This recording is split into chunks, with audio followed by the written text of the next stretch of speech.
Of all the troops, the Persians were adorned with the greatest magnificence, and they were likewise the most valiant. Besides their arms, which have been already described, they glittered all over with gold, vast quantities of which they wore about their persons.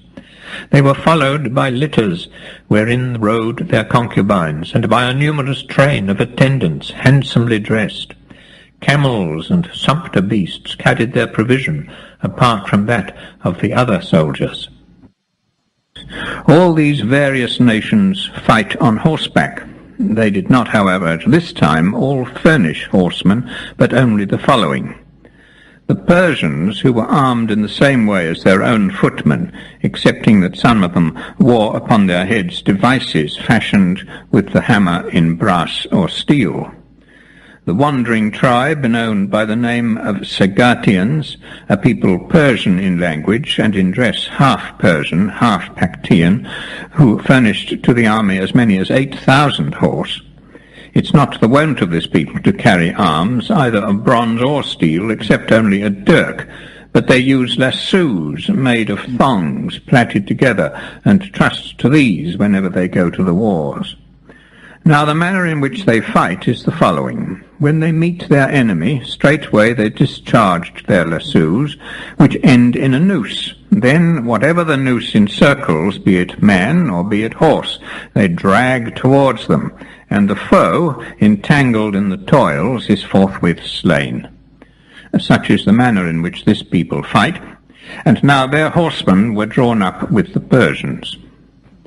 The Medes and Kissians, who had the same equipment as their foot soldiers, the Indians, equipped as their footmen, but some on horseback and some in chariots, the chariots drawn either by horses or by wild asses, the Bactrians and Caspians arrayed as their foot soldiers, the Libyans, equipped as their foot soldiers like the rest, but all riding in chariots, the Casparians and the Paricanians, equipped as their foot soldiers, the Arabians in the same array as their footmen, but all riding on camels, not inferior in fleetness to horses.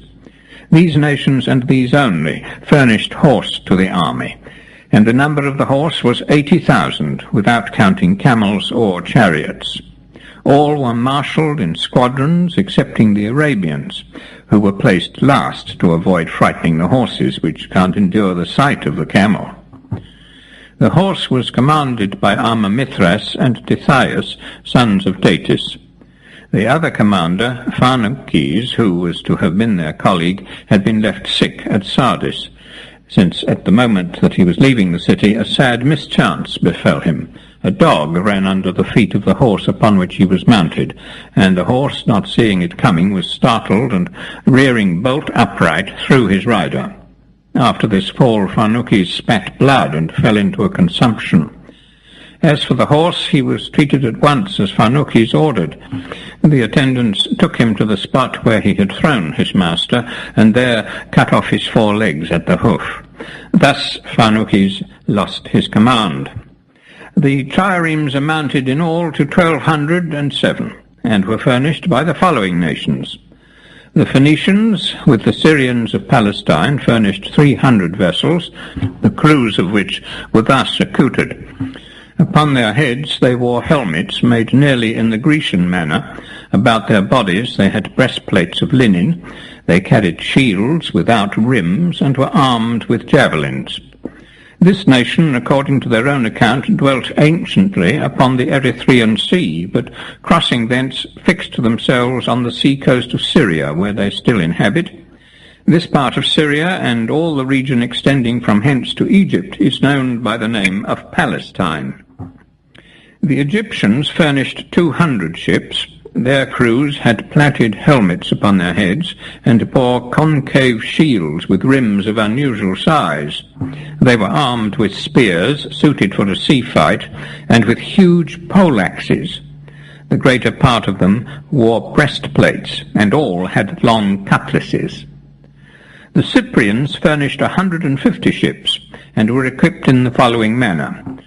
Their kings had turbans bound about their heads, while the people wore tunics. In other respects they were clad like the Greeks. They're of various races. Some are sprung from Athens and Salamis, some from Arcadia, some from Cythnus, some from Phoenicia, and a portion, according to their own account, from Ethiopia. The Cilicians furnished 100 ships. The crews wore upon their heads the helmet of their country, and carried instead of shields light targes made of raw hide. They were clad in woolen tunics, and were each armed with 2 javelins and a sword closely resembling the cutlass of the Egyptians. This people bore anciently the name of Hypachians, but took their present title from Cilix, the son of Agenor, a Phoenician. The Pamphylians furnished 30 ships, the crews of which were armed exactly as the Greeks. This nation is descended from those who, on the return from Troy, were dispersed with Amphilochus and Calchas. The Lycians furnished 50 ships. Their crews wore greaves and breastplates, while for arms they had bows of cornel wood, reed arrows without feathers, and javelins. Their outer garment was the skin of a goat, which hung from their shoulders. Their headdress a hat encircled with plumes, and besides their other weapons they carried daggers and falchions. This people came from Crete, and were once called Thermopylae. They got the name which they now bear from Lycus the son of Pandion, an Athenian. The Dorians of Asia furnished 30 ships. They were armed in the Grecian fashion, inasmuch as their forefathers came from the Peloponnese. The Carians furnished 70 ships, and were equipped like the Greeks, but carried in addition falchions and daggers. What name the Carians bore anciently was declared in the first part of this history. The Ionians furnished 100 ships, and were armed like the Greeks. Now these Ionians, during the time that they dwelt in the Peloponnese and inhabited the land now called Achaia, which was before the arrival of Danaus and Xuthus in the Peloponnese, were called, according to the Greek account, Aegialean Pelasgi, or Pelasgi of the seashore, but afterwards, from Ion, the son of Xuthus, they were called Ionians. The islanders furnished 17 ships, and wore arms like the Greeks. They too were a Pelasgian race, who in later times took the name of Ionians for the same reason as those who inhabited the 12 cities founded from Athens. The Aeolians furnished 60 ships, and were equipped in the Grecian fashion. They too were anciently called Pelasgians, as the Greeks declare. The Hellespontians from Pontus, who are colonists of the Ionians and Dorians, furnished 100 ships, the crews of which wore the Grecian armour. This did not include the Abyddinians, who stayed in their own country because the king had assigned them the special duty of guarding the bridges. On board of every ship was a band of soldiers, Persians, Medes, or Sacans. The Phoenician ships were the best sailors in the fleet, and the Sidonian the best among the Phoenicians. The contingent of each nation, whether to the fleet or to the land army, had at its head a native leader, but the names of these leaders I shan't mention, as it isn't necessary for the course of my history. For the leaders of some nations weren't worthy to have their names recorded, and besides there were in each nation as many leaders as there were cities, and it was not really as commanders that they accompanied the army, but as mere slaves, like the rest of the host. For I've already mentioned the Persian generals who had the actual command, and were at the head of the several nations which composed the army. The fleet was commanded by the following: Ariobaenes, the son of Darius; Prexaspes, the son of Aspathenes; Megabazus, the son of Megabates; and Achaemenes, the son of Darius. Ariobaenes, who was the child of Darius by a daughter of Gabryas, was leader of the Ionian and Carian ships. Achaemenes, who was own brother to Xerxes of the Egyptian. The rest of the fleet was commanded by the other two. Besides the triremes, there was an assemblage of 30-oared and 50-oared galleys of Securi, and transports for conveying horses, amounting in all to 3,000. Next to the commanders, the following were the most renowned of those who sailed aboard the fleet: Tetramnestus, the son of Anisus, the Sidonian; Mapine, the son of Syrum, the Tyrian; Merbol, the son of Agbol, the Aradian; Seganisis, the son of Oromedon, the Cilician; Cyberniscus, the son of Cicus the Lycian, Gorgas, the son of Xerxes, and Timonex, the son of Timageres, the Cyprians, and Histius, the son of Timnes, Pigres, the son of Seldomus, and Namasithimus, the son of Candoles, the Carians. Of the other lower officers I shall make no mention, since no necessity is laid on me, but I must speak of a certain leader named Artemisia, whose participation in the attack upon Greece, notwithstanding that she was a woman, moves my special wonder. She had obtained the sovereign power after the death of her husband, and though she had now a son grown up, yet her brave spirit and manly daring sent her forth to the war when no need required her to adventure. Her name, as I said, was Artemisia, and she was the daughter of Lygdamis. By race she was on his side a Halicarnassian, though by her mother a Cretan. She ruled over the Halicarnassians, the men of Kos, of Nisyrus, and of Calydna, and the 5 triremes which she furnished to the Persians were, next to the Sidonian, the most famous ships in the fleet. She likewise gave to Xerxes sounder counsel than any of his other allies.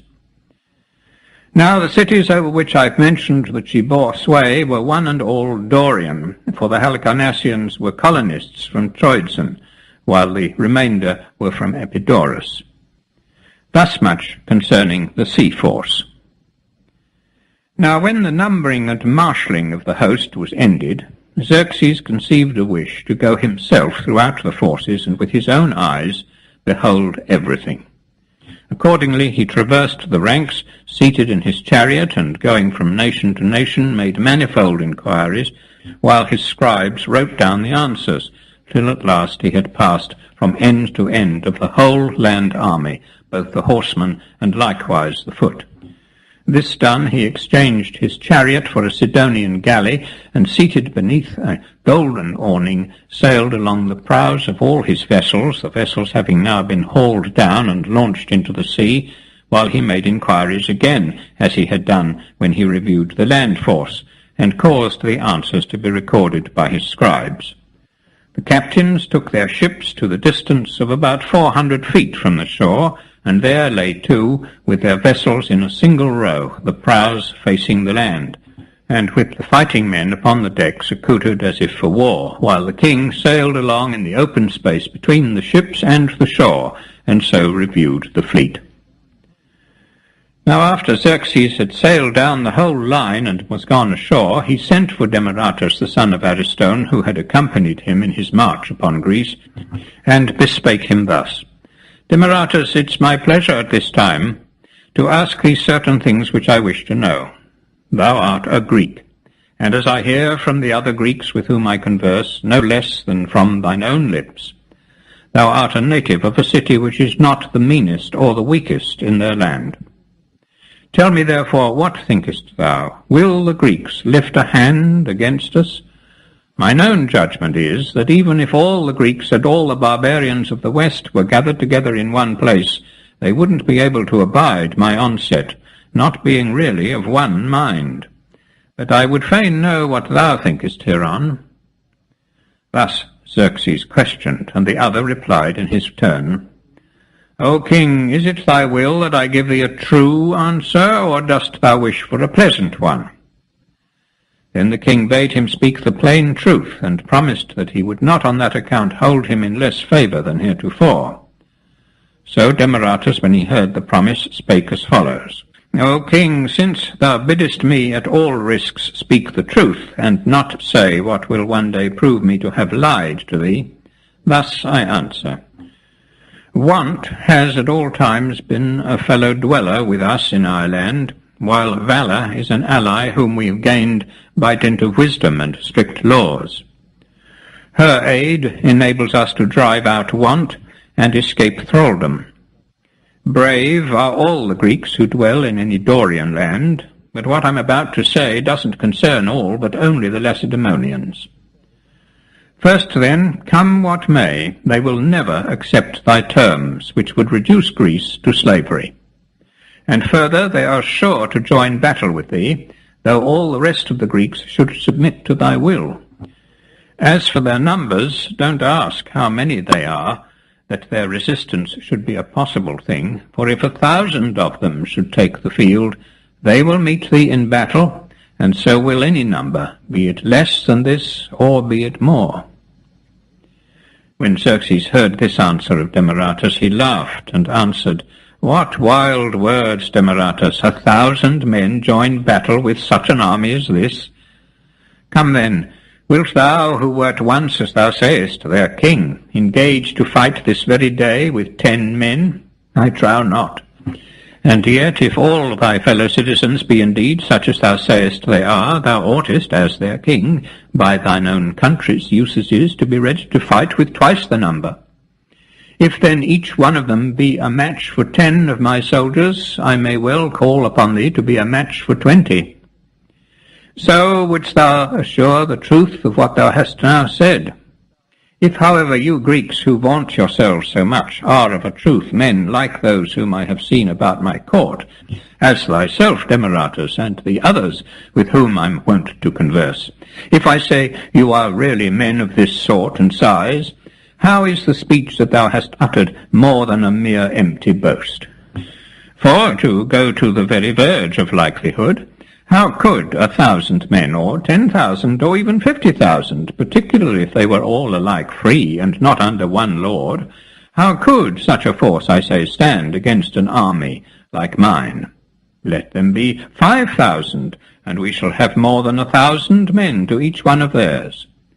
If indeed, like our troops, they had a single master, their fear of him might make them courageous beyond their natural bent, or they might be urged by lashes against an enemy which far outnumbered them, but left to their own free choice, assuredly they will act differently.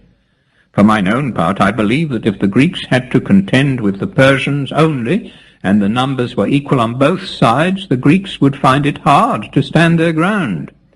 We, too, have among us such men as those of whom thou spakest, not many indeed, but still we possess a few. For instance, some of my bodyguard would be willing to engage singly with 3 Greeks. But this thou didst not know, and therefore it was thou talkest so foolishly. Demaratus answered him, I knew, O king, at the outset that if I told thee the truth, my speech would displease thine ears. But as thou didst require me to answer thee with all possible truthfulness, I informed thee what the Spartans will do. And in this I spake not from any love that I bear them, for none knows better than thou what my love towards them is likely to be at the present time, when they have robbed me of my rank and my ancestral honours, and made me a homeless exile, whom thy father did receive, bestowing on me both shelter and sustenance. What likelihood is there that a man of understanding should be unthankful for kindness shown him, and not cherish it in his heart? For mine own self I pretend not to cope with 10 men, nor with 2, nay, had I the choice, I would rather not fight even with 1. But if need appeared, or if there were any great cause urging me on, I would contend with right good will against one of those persons who boast themselves a match for any 3 Greeks. So likewise the Lacedaemonians, when they fight singly, are as good men as any in the world, and when they fight in a body are the bravest of all. For though they be free men, they are not in all respects free. Law is the master whom they own, and this master they fear more than thy subjects fear thee. Whatever he commands they do, and his commandment is always the same. It forbids them to flee in battle, whatever the number of their foes, and requires them to stand firm, and either to conquer or die. If in these words, O king, I seem to thee to speak foolishly, I am content from this time forward evermore to hold my peace. I had not now spoken unless compelled by thee. Certes, I pray that all may turn out according to thy wishes. Such was the answer of Demaratus, and Xerxes was not angry with him at all, but only laughed, and sent him away with words of kindness. After this interview, and after he had made Mascames the son of Megadostes governor of Dariscus, setting aside the governor appointed by Darius, Xerxes started with his army and marched upon Greece through Thrace. This man Mascames, whom he left behind him, was a person of such merit that gifts were sent him yearly by the king as a special favour, because he excelled all the other governors that had been appointed either by Xerxes or by Darius. In like manner, Artaxerxes, the son of Xerxes, sent gifts yearly to the descendants of Mascames. Persian governors had been established in Thrace and about the Hellespont before the march of Xerxes began, but these persons, after the expedition was over, were all driven from their towns by the Greeks, except the governor of Dariscus. No one succeeded in driving out Mascames, though many made the attempt. For this reason the gifts are sent him every year by the king who reigns over the Persians. Of the other governors whom the Greeks drove out, there wasn't one who, in the judgment of Xerxes, showed himself a brave man, except Boges, the governor of Ion. Him Xerxes never could praise enough, and such of his sons as were left in Persia and survived their father, he very specially honoured. And of a truth this Boges was worthy of great commendation, for when he was besieged by the Athenians under Cimon, the son of Miltiades, and it was open to him to retire from the city upon terms and return to Asia, he refused, because he feared the king might think he had played the coward to save his own life. Wherefore, instead of surrendering, he held out to the last extremity. When all the food in the fortress was gone, he raised a vast funeral pile, slew his children, his wife, his concubines, and his household slaves, and cast them all into the flames. Then, collecting whatever gold and silver there was in the place, he flung it from the walls into the Strymon. And when that was done, to crown all, he himself leapt into the fire. For this action Boges is with reason praised by the Persians even at the present day. Xerxes, as I've said, pursued his march from Dariscus against Greece, and on his way he forced all the nations through which he passed to take part in the expedition. For the whole country, as far as the frontiers of Thessaly, had been, as I've already shown, enslaved and made tributary to the king by the conquests of Megabazus, and more likely of Mardonius. And first, after leaving Dariscus, Xerxes passed the Samothracian fortresses, whereof Messambria is the furthermost, as one goes toward the west. The next city is Stryme, which belongs to Thasos. Midway between it and Messambria flows the river Lissus, which didn't suffice to furnish water for the army, but was drunk up and failed. This region was formerly called Galaica, now it bears the name of Briantica, but in strict truth it likewise is really Siconian. After crossing the dry channel of the Lissus, Xerxes passed the Grecian cities of Maroneia, Dicaea, and Abdera, and likewise the famous lakes which are in their neighbourhood, Lake Ismaris between Maroneia and Stryme, and Lake Bistonis near Dicaea, which receives the waters of two rivers, the Dravus and the Compsatus. Near Abdera there was no famous lake for him to pass, but he crossed the river Nestus, which there reaches the sea. Proceeding further upon his way, he passed by several continental cities, one of them possessing a lake nearly 30 furlongs in circuit, full of fish and very salt, of which the sumpter beasts only drank, and which they drained dry. The name of this city was Pisteris. All these towns, which were Grecian and lay upon the coast, Xerxes kept upon his left hand as he passed along. The following are the Thracian tribes through whose country he marched: the Paeti, the Siconians, the Bistonians, the Sapians, the Dersians, the Edonians, and the Satri. Some of these dwelt by the sea and furnished ships to the king's fleet, while others lived in the more inland parts. And of these, all the tribes which I've mentioned, except the Satri, were forced to serve on foot. The Satri, so far as our knowledge goes, have never yet been brought under by anyone, but continue to this day a free and unconquered people, unlike the other Thracians. They dwell amid lofty mountains, clothed with forests of different trees, and capped with snow, and are very valiant in fight. They are the Thracians who have an oracle of Dionysus in their country, which is situated upon their highest mountain range. The Bessi, a Satrian race, deliver the oracles, but the prophet, as at Delphi, is a woman, and her answers are not harder to read. When Xerxes had passed through the region mentioned above, he came next to the Pierian fortresses, one of which is called Phagres, and another Pergamus. Here his line of march lay close by the walls, with the long high range of Pangaeum upon his right, a tract in which there are mines, both of gold and silver, some worked by the Pierians and Odomantians, but the greater part by the Satrae. Xerxes then marched through the country of the Paeonian tribes, the Doberians and the Paeoplai, which lay to the north of Pangaeum, and advancing westward reached the river Strymon and the city Ion, whereof Boges, of whom I spoke a short time ago, and who was then still alive, was governor. The tract of land lying about Mount Pangaeum is called Philis. On the west it reaches to the river Angaites, which flows into the Strymon, and on the south to the Strymon itself, where at this time the Magi were sacrificing white horses to make the stream favourable.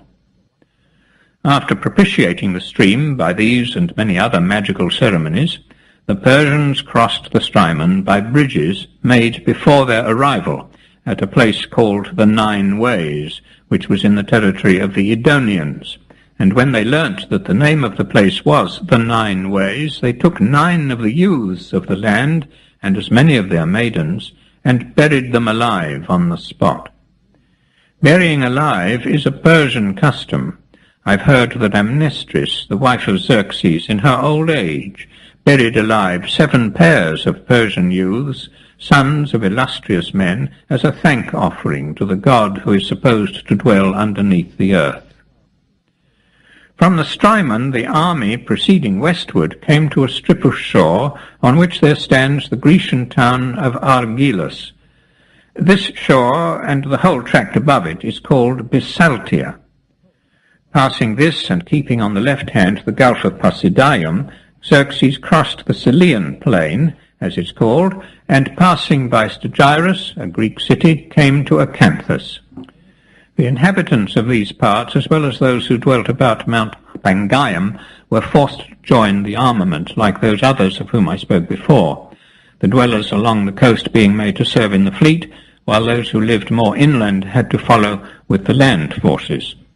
The road which the army of Xerxes took remains to this day untouched. The Thracians neither plough nor sow it, but hold it in great honour.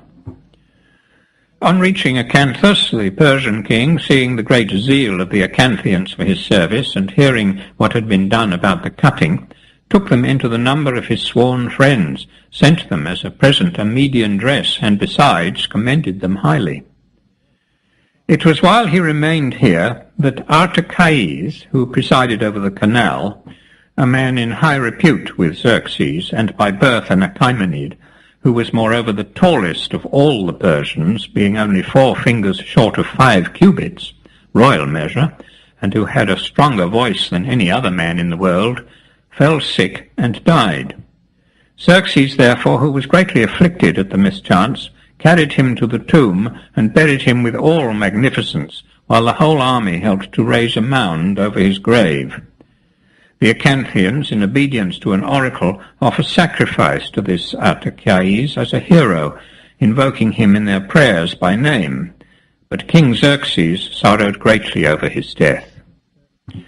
Now the Greeks who had to feed the army and to entertain Xerxes were brought thereby to the very extremity of distress, insomuch that some of them were forced even to forsake house and home.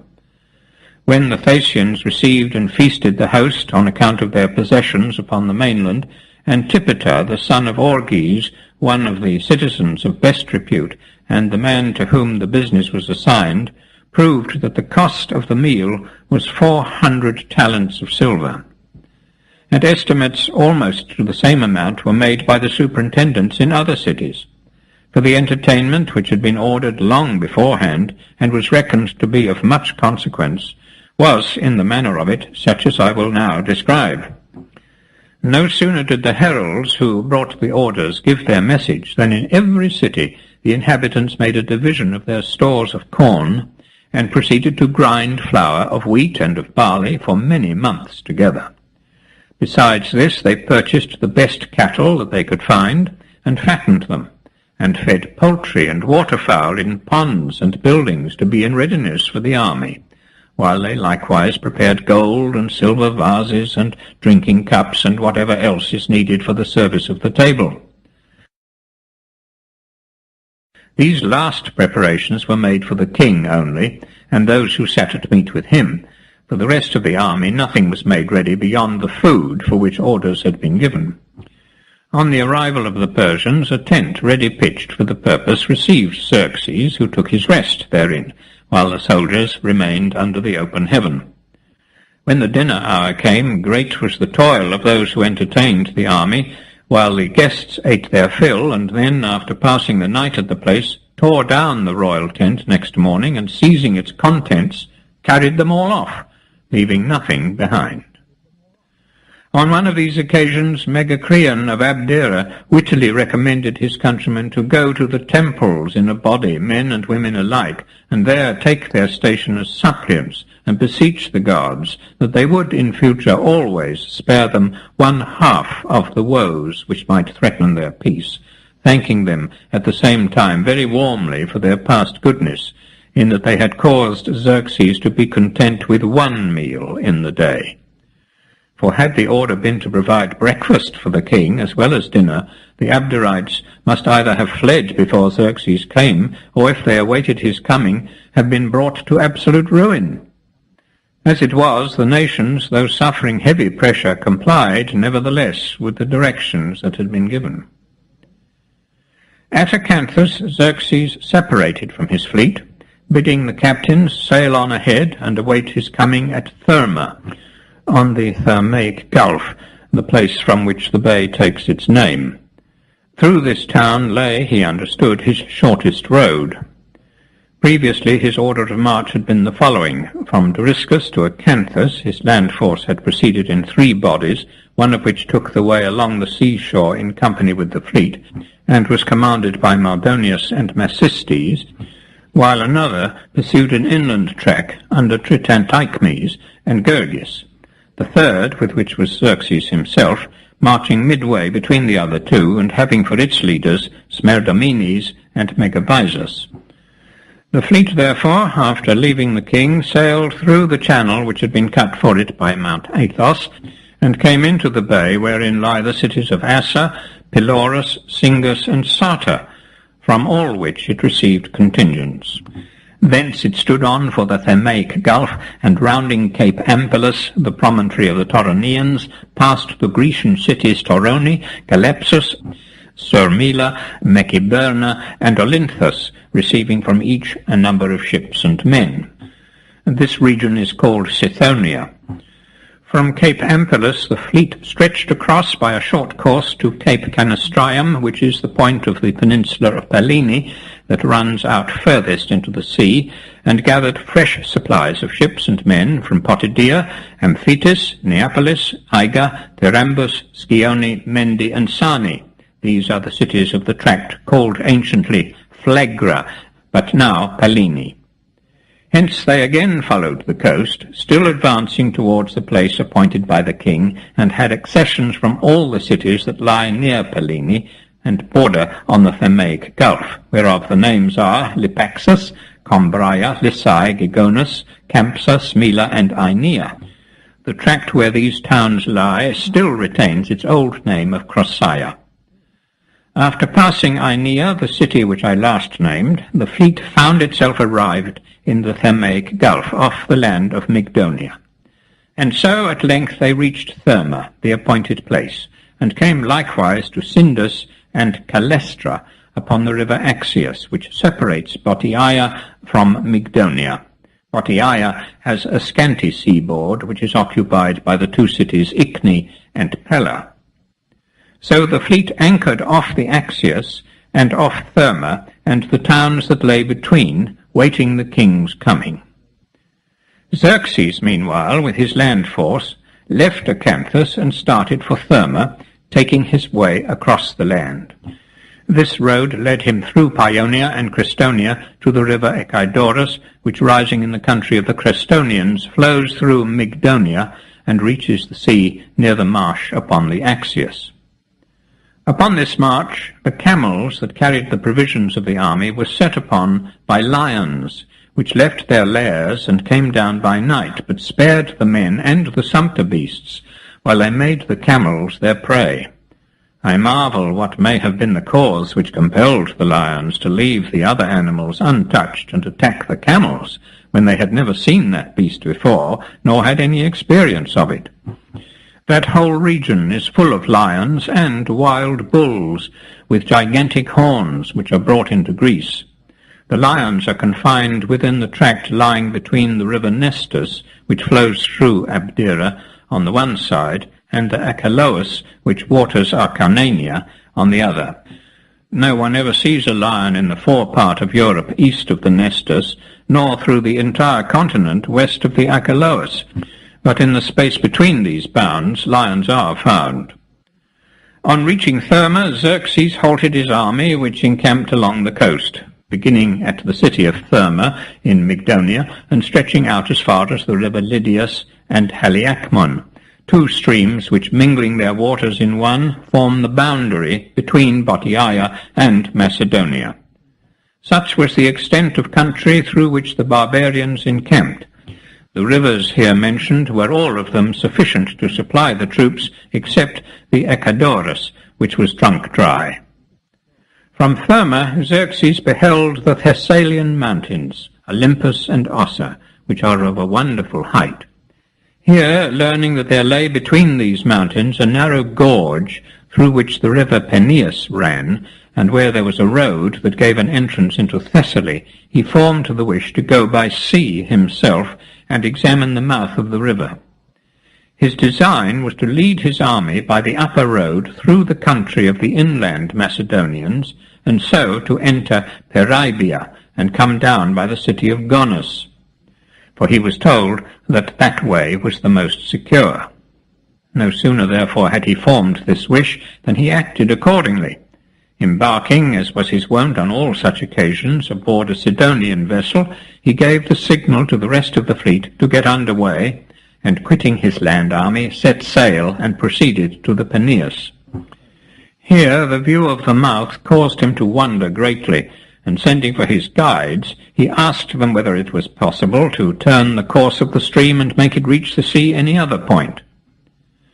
Now there is a tradition that Thessaly was in ancient times a lake, shut in on every side by huge hills.